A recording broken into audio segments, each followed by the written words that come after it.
The day I buried my childhood, I was only 9 years old. I still remember the air that night, heavy and suffocating, like it knew something was about to die inside of me. What should have been the safest place in the world turned into a prison, and the man who should have protected me smiled as if my pain were his victory. Those memories never left me.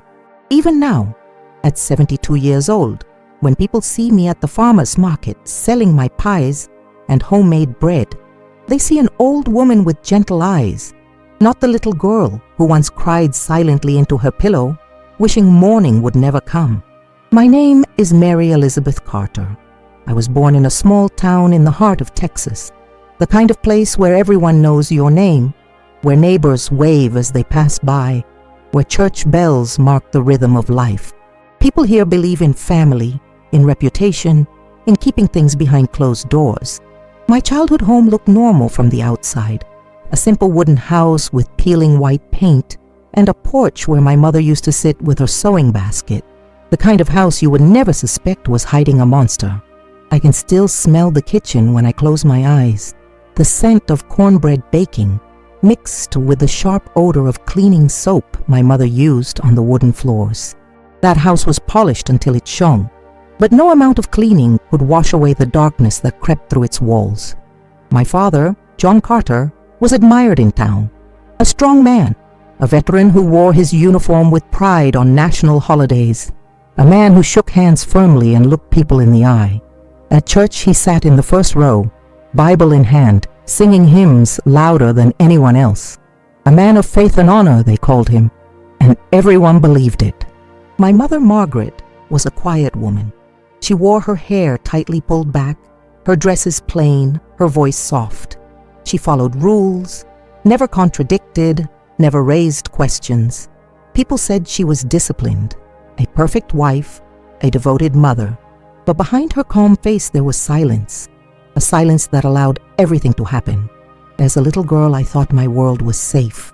I played in the dusty yard, chasing grasshoppers under the hot Texas sun. I drew pictures with chalk on the porch steps.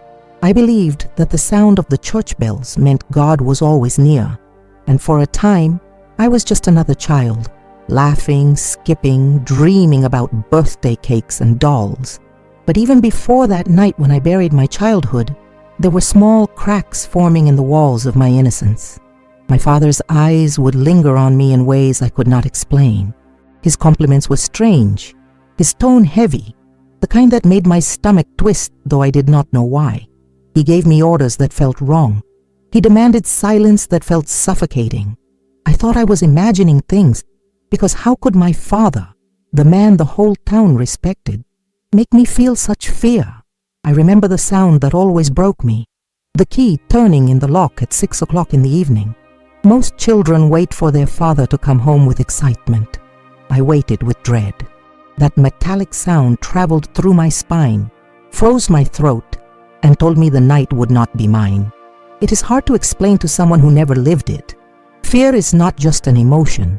Fear becomes part of your skin. It sits in your chest, heavy and constant, making every breath painful.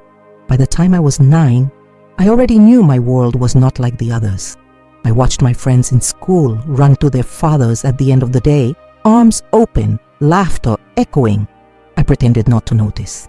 I kept my head down, drawing shapes in the dirt with my shoes, because envy is dangerous when it reminds you of what you will never have. I smiled when people asked about home, but my smile was a mask I wore to survive. Even in those days, I clung to little things. The smell of fresh peaches at the market, the sound of cicadas at night when the air was thick and buzzing, the way my teacher placed her hand gently on my shoulder when I answered a question right.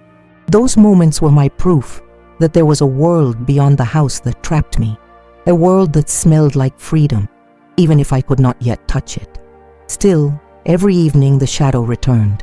I could feel it in my bones as the sun went down and the porch light flickered on.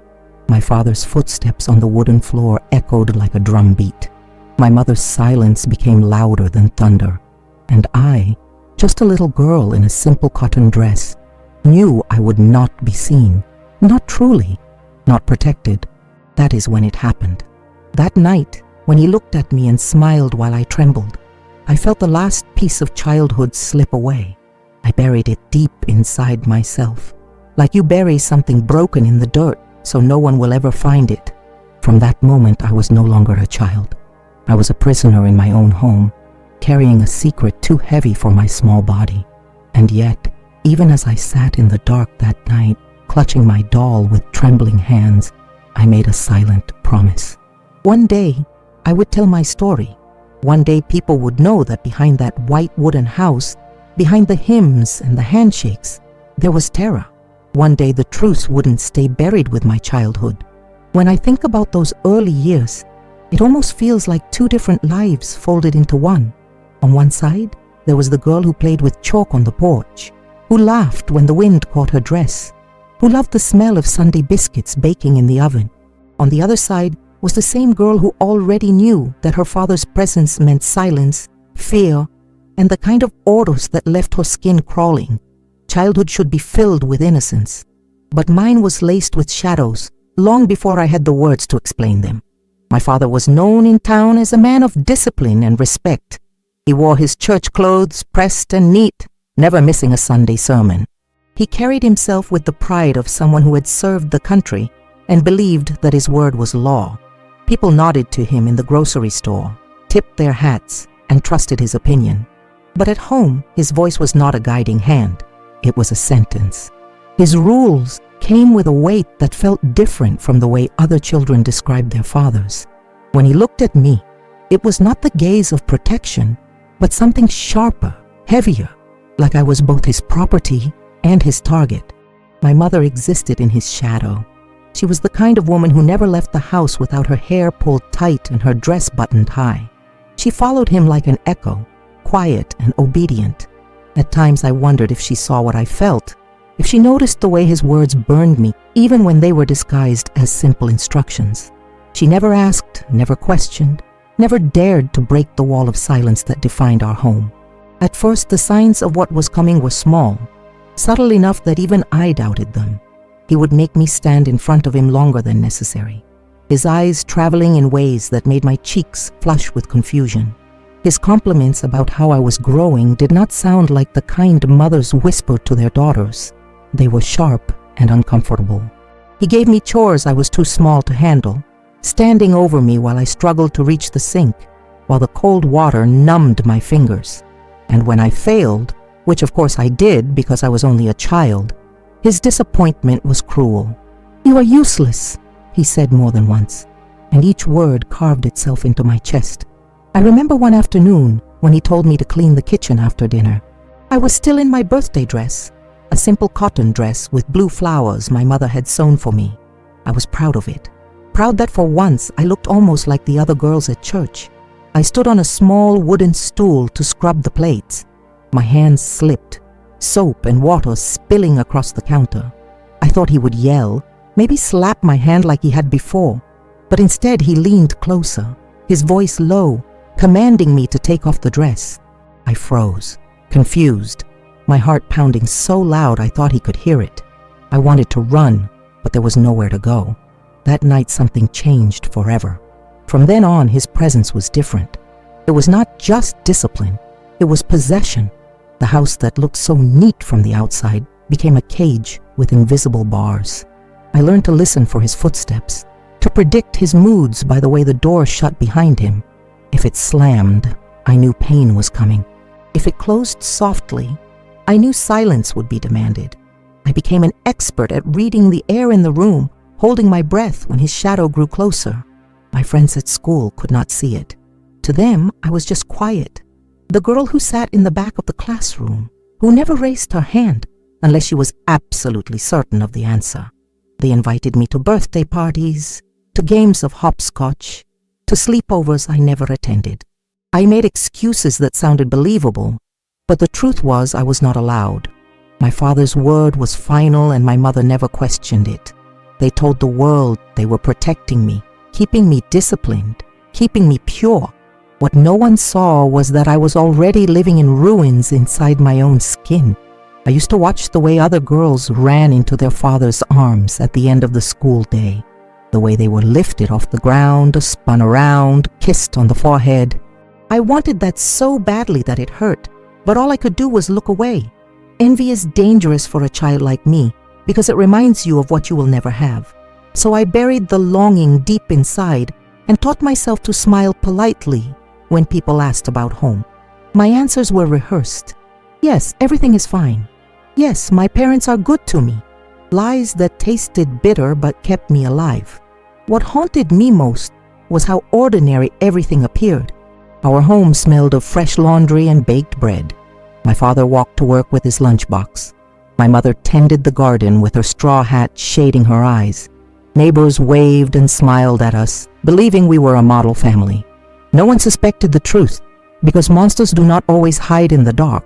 Sometimes they stand in the front row of church, shaking hands and praising God louder than anyone else. By the time I was 9 years old, I had already learned to live with fear as if it were another member of the family. It sat at the table with us during dinner. It crept into my bed at night. It whispered in my ear that there was no escape. Fear became my constant companion, shaping the way I moved, the way I spoke, even the way I breathed. Childhood was supposed to be a season of discovery, of curiosity and joy. For me, it was the slow realization that the person who should protect you can also be the one who destroys you. And it was in that realization, in those quiet moments when his eyes lingered too long, when his words cut deeper than any slap, that I felt the ground beneath me begin to shift. I was still a child, but I already knew my life would never be the same. The innocence I once held on to was slipping away, piece by piece, and the silence in our house was louder than any scream could ever be. After that night when everything shifted, there was no turning back. What began as moments of confusion and discomfort turned into a cycle of horror that swallowed every corner of my life. The rules in our house changed without anyone ever speaking them out loud. My father no longer hid his intentions behind harsh discipline. He made it clear through every order, every glare, every silence, that my body and my spirit belonged to him. The walls of our house became witnesses to unspeakable acts, and yet they stood firm, trapping me inside with no escape. He had a way of using the ordinary as his weapon. The kitchen broom, the leather belt he wore on Sundays, the wooden spoon that should have stirred soup. Each object carried a double meaning. To others, they were harmless tools, but to me, they were instruments of pain. He knew exactly how to turn something normal into something terrifying, and that was part of his control. Even the sound of the broom bristles against the floor could send me into panic, because I never knew if it meant cleaning or if it meant punishment. The psychological terror was worse than the physical. He made me believe I was worthless, that no one would ever care enough to save me. He told me if I spoke, he would kill me, and I believed him. His threats were not empty words. They hung in the air like smoke, filling every breath I took. My mother's silence made them even more real. Sometimes I thought she did not see, but then there were moments when I caught her eyes on me, blank and knowing. She would walk away, close the door softly, leaving me to face the nightmare alone. That was when I understood betrayal in its rawest form. There were times when the pain was unbearable, when I thought my body would break under the weight of his cruelty. I remember one evening when I spilled milk on the table. It was an accident, nothing more than a child's clumsiness, but in his eyes, it was an offense. He used the belt that time. The sting on my skin was sharp, but it was the look in his eyes that left the deepest scar. He was not just correcting me. He was enjoying the control. It was the moment I realized he did not simply want obedience. He wanted destruction. Days at school became harder to bear. Sitting in the classroom, my mind would drift away, unable to focus on the chalkboard. I wore long sleeves, even in the heat, desperate to cover the bruises. Teachers noticed I was different. They whispered among themselves, but no one asked directly. In a small town, people preferred not to see what was in front of them. Problems behind closed doors were meant to stay there, so I carried my secret like a second skin, heavy and suffocating, while pretending to be just another student. I became an expert at silence. When friends laughed at recess, I stood at the edge, pretending I was shy. pretending I simply liked being alone. The truth was, I did not know how to laugh anymore. My smile felt foreign, something I put on when people looked at me, then let slip away as soon as they turned. Every bruise had a story, and I had to invent lies to explain them. I had fallen, I had tripped, I was clumsy. Lies became my shield, even though each one cut me deeper. The worst part was the routine. The horror became predictable. I knew when he would strike, when he would demand silence, when he would use objects that turned into weapons. The house was small, and every sound carried. The click of a door closing, the shuffle of feet in the hallway, the heavy thud of his boots on the floorboards. Each sound was a signal. I lived on alert, my body tense, never truly resting. Even in sleep, I dreamed of footsteps, of keys turning, of doors locking. I woke with my heart pounding, the sheets soaked in sweat. There was a night when I had a fever so strong I could barely stand. My body burned, shivering under a blanket, but he came anyway. I looked at my mother, begging with my eyes for her to protect me, to do something, anything. She turned away. She closed the door. I will never forget that moment. The betrayal hurt more than the fever, more than the act itself. It was the confirmation that I was utterly alone. She was not blind. She was not helpless. She was choosing not to save me. And so the days turned into weeks, weeks into years, each one marked by fear and silence. I stopped hoping for rescue. I stopped believing in miracles. My world shrank to the size of that house, and the walls that should have sheltered me instead became my prison. I counted time not by seasons or birthdays, but by the number of nights I survived. Childhood did not belong to me anymore. It was stripped away, piece by piece, until nothing remained but a hollow shell that learned to endure. Still, inside that shell, something faint refused to die. A flicker of anger, of resistance, small and quiet but alive. It whispered that what was happening was wrong, that I was not born only to suffer. That tiny ember of defiance was buried under fear, but it existed, waiting for the moment it would finally ignite.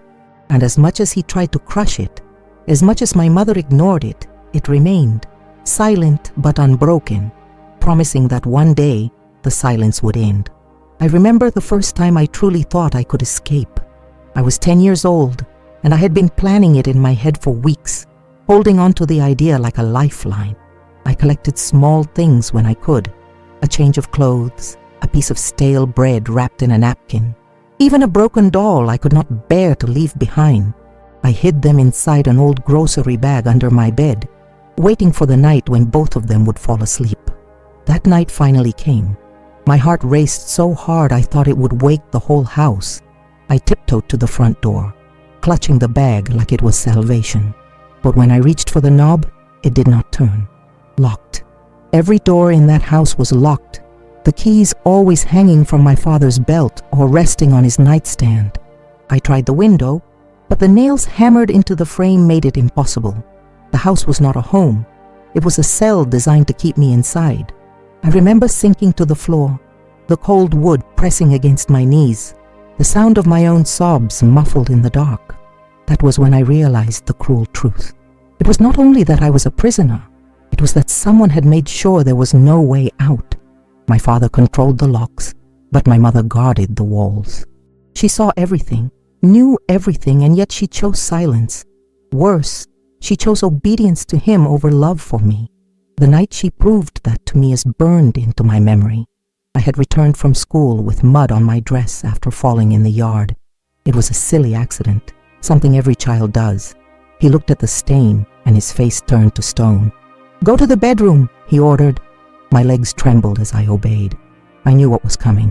As he followed me down the hall, I caught sight of my mother standing by the doorway, knitting needles in her hand, her eyes fixed on me. For a moment, I thought she might stop him. I thought she might put down her needles and say, "Enough." But when our eyes met, she looked away. She closed the door behind him, sealing me in with my tormentor. It was in that moment that I understood something worse than fear: abandonment. It was not just his cruelty that broke me, it was her betrayal. The one person who should have been my shield handed me over instead.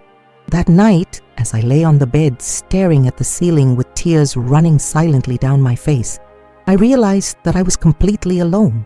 Not just alone in my pain, but alone in the world. I stopped trying to run after that, at least for a while. I knew the house was inescapable. Every door bolted, every window nailed shut. I became like a bird in a cage, wings clipped, watching life pass by from behind bars. My friends talked about birthday parties, vacations, and the excitement of summer. I had no stories to share. I simply nodded and smiled, holding my secrets so tightly that they ate away at me from the inside. The punishments grew harsher whenever I tried to resist. Once I dared to say no, to push his hand away. He beat me until I could not see out of one eye, until I tasted blood in my mouth. The next morning, my mother pressed a cold cloth to my face, not with tenderness, but with impatience. "Look what you make him do," she whispered, as if my suffering was the result of my defiance, not his violence. She taught me that even pain was my fault. I carried that lie with me for years, believing I had deserved every bruise, every scar. One of the cruelest nights came when I was sick with fever. My head pounded, my body shivered, my lips dry and cracked. I begged silently with my eyes for rest, for mercy. Instead, my father leaned close and told me that what he was about to do was for my own good, that it would cure me. My mother stepped out of the room, closing the door with such calm that it made my stomach twist. I realized she was not just a bystander anymore. She was complicit. Her silence was no longer ignorance. It was permission. I tried again to escape when I was 11. I thought if I could just make it to the porch, someone in the neighborhood might hear me. I waited until the house was quiet, then slipped into the hallway. I could almost feel the night air on my face, but as I reached for the door, I heard footsteps behind me. My mother's voice cut through the silence. "Where do you think you're going?" She blocked the doorway with her body, her face cold. I begged her to let me go. I cried. I pleaded. She did not move. She turned me back toward the hallway and said, "He is waiting for you." Those words echoed in my ears as she pushed me back into his arms. That was the night I truly understood there would be no help from her. She had chosen him. She would always choose him. The feeling that washed over me was not just despair. It was a kind of death. A death of trust, of hope, of any belief that a mother's love was unconditional. From that moment forward, I stopped seeing her as my mother. She became another warden in the prison, another pair of eyes that watched me but never protected me. And so the years dragged on, each day blurring into the next. The walls of the house pressed closer, the air grew heavier, and my body carried more scars than I could count. Yet in the quietest corners of my heart, something stubborn remained. It was not joy, not hope, not even faith. It was anger, a small ember that refused to die no matter how much he tried to stamp it out. That ember told me one thing. If I ever found a way to speak, if I ever found a way to escape, I would never let their silence bury me again. By the time I was 13, my body was covered with bruises that no one was allowed to see, but the deeper wounds were the ones carved into my spirit. I had stopped looking for kindness at home. I knew I would never find it there. Yet something inside me, fragile but insistent, kept searching for a crack in the walls of my prison. That crack appeared in the form of a woman named Mrs. Thompson, my history teacher. She was small, with wiry hair pulled back and glasses that always slipped down her nose, but her eyes carried something I had not seen in years: compassion. She noticed me when no one else did. While other teachers overlooked my silence, she paid attention to the way I flinched when someone raised their voice, the way I avoided changing clothes in gym class, the way my hands shook when I wrote. One afternoon, she asked me to stay after class. I remember staring at the chalkboard, terrified that she would scold me for my poor grades. But instead, she asked a question that nearly broke me. "Mary, is everything all right at home?" It was such a simple question, yet it pierced straight through the armor I had built around myself. I wanted to nod, to give the usual lie, but my throat closed, my eyes filled, and before I knew it, the tears spilled over. I could not form words, only sobs. She did not press me that day. She placed her hand on my shoulder and said quietly, "You are not alone. If you ever want to talk, I am here." That sentence stayed with me like a secret lifeline. For months, I carried those words inside me. At night, when I lay awake listening to the sound of my father's footsteps, I repeated them silently. "You are not alone." It was the only thread that kept me from unraveling completely. But fear still held me hostage. I thought of his threats, the way he promised to kill me if I ever told anyone. I thought of my mother's cold eyes, the way she turned me back to him without hesitation. Fear told me to stay silent. Fear told me that speaking would only make everything worse. Yet slowly, something stronger than fear began to grow. Anger. I was angry at him for what he did, angry at her for what she allowed, angry at myself for believing I deserved it. Anger turned into courage in the smallest ways. I started looking for signs that Mrs. Thompson truly meant what she had said. I noticed how she watched me, not with pity, but with determination. I noticed how her words in class about freedom and justice carried a weight that felt personal. I realized that maybe she saw herself in me. The breaking point came on a Wednesday afternoon. I had been forced to endure another night of pain, and I could hardly sit at my desk. Mrs. Thompson noticed the way I winced when I shifted in my chair. After class, she asked me again to stay behind. This time she closed the door, sat across from me, and looked into my eyes. "Mary, something is happening in your home. I know it. You do not have to hide it anymore. You can tell me." Her voice was steady, not demanding, not accusing. For the first time, I believed someone might actually listen. The words poured out of me before I could stop them. I told her about the belt, the bruises, the nights locked in my room. I told her about my mother's silence, about the way she closed the door on me, about the betrayal that cut deeper than anything else. I told her everything I had kept buried for years. When I finished, I braced myself for disbelief, for judgment, for rejection. Instead, she reached across the desk and said 3 words that changed everything. "I believe you." No one had ever said that to me before. Not once. My whole life had been filled with silence, denial, and blame. And here was this woman, a teacher who owed me nothing, telling me she believed me. It felt like breathing for the first time after years of drowning. She did not stop there. She explained that what was happening to me was not my fault, that I was not to blame for the cruelty of others.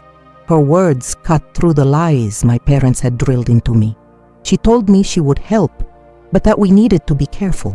She explained that the world outside might not believe a child without proof. My heart sank at that. I thought of the scars on my body, the nights of pain that vanished by morning as if they had never happened. What if no one listened? But she had a plan.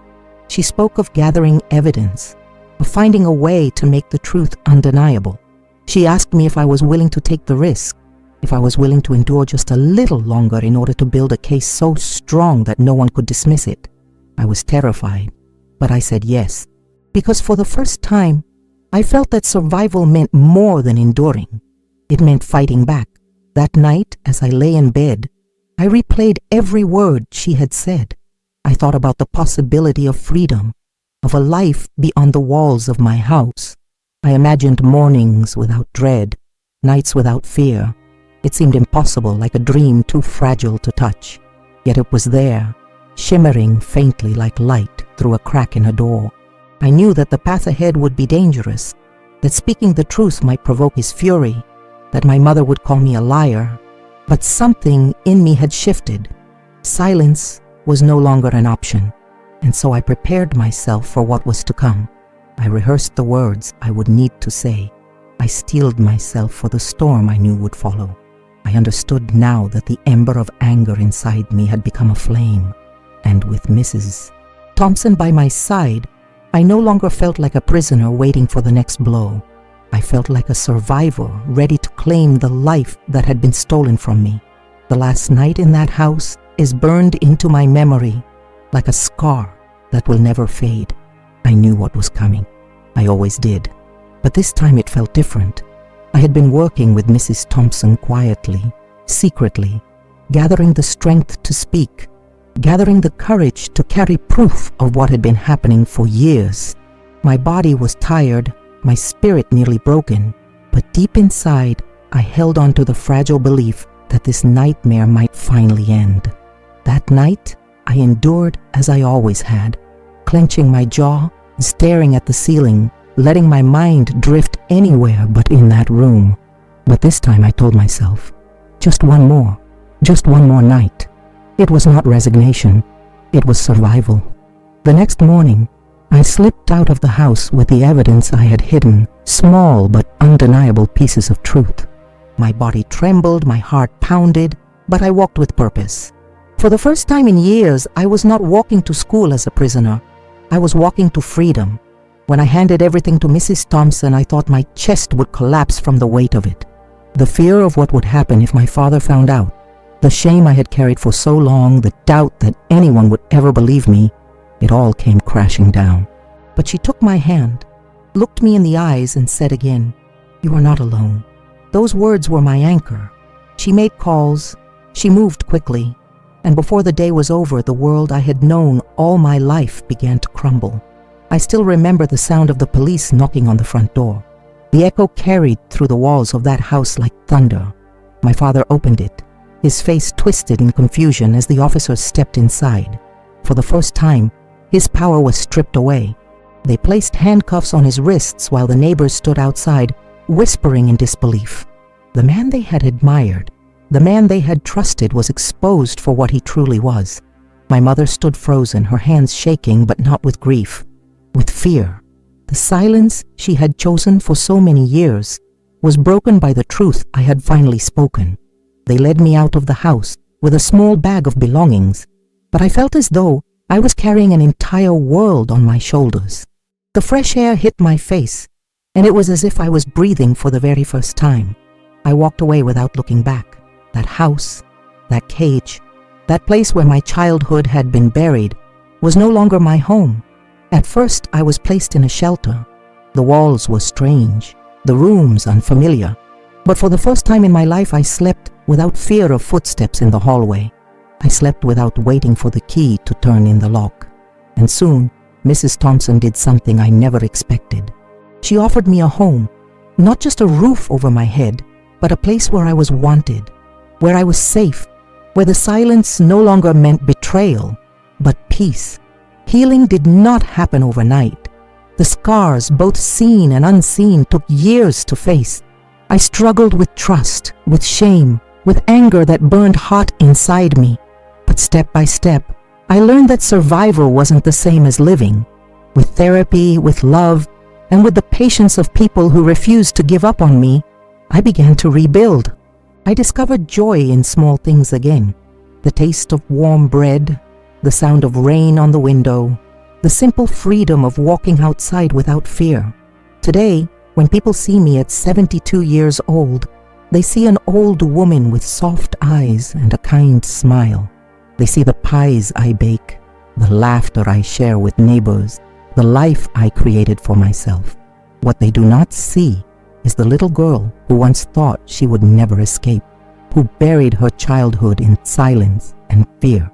That girl still lives inside me, but she is no longer trapped. She is no longer voiceless. She is the reason I speak now. To anyone listening who feels trapped in silence, who feels unseen, who feels abandoned, I want you to hear me clearly. You are not alone. The pain you carry does not define you. And no matter how dark your nights may feel, there is always a way to step into the light. I am living proof of that. As I close this chapter of my story, I want to thank you for listening, for allowing me to take you through the shadows of my past and into the light of survival. My life is not defined by the cruelty I endured, but by the strength I found to rise from it. And if my story helps even one person find the courage to speak, then all of this pain has meaning. If this story touched your heart, I invite you to stay with me on this journey. Subscribe to the channel because more stories of survival, resilience, and healing are waiting for you. Your voice, your presence, your support are what keep this space alive. And as you watch the next video that is already on your screen, remember this: the little girl I once was did not disappear. She survived, and so can you.